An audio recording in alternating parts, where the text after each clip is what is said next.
ஆத்துமாவை தேற்றுகிறது. ஆமாங்க, உலகத்தில் நிறைய கோடி மக்கள் உள்ளத்தில் ஆறுதலற்ற ஒரு வாழ்க்கையை தான் வாழ்ந்துட்டு இருக்காங்க.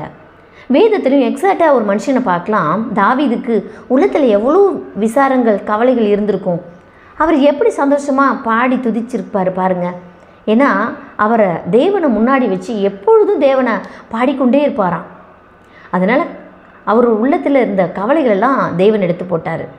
இந்த வீடியோ பார்த்துக்கிட்டு இருக்கிற நீங்கள் ரொம்ப கவலையோடு இருக்கேன், சமாதானம் இல்லாமல் எனக்கு ஒரு ஆறுதல் இல்லை அப்படின்னு சொல்லி ஒரு கேள்வியோடு இருக்கீங்களா?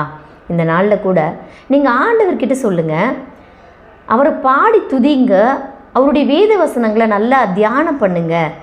இதுதான் உங்களுக்கு உங்களுடைய உள்ளத்தில் இருக்கிற கவலைகளை மாற்றுங்க. மனுஷங்கிட்ட போய் சொன்னோம்னா எதுவுமே நடக்காது. நிச்சயமாக தேவனை தேடுங்க, தேவன்கிட்ட சொல்லுங்கள், அவர் உங்களை ஆதரிப்பார், அவர் உங்களுக்கு ஆறுதல் கொடுப்பார். இந்த நாள் வசனம் ஆசீர்வாதமாக இருக்குன்னு சொல்லி நான் நம்புகிறேன், விசுவாசிக்கிறேன். Okay, God bless you. Thank you.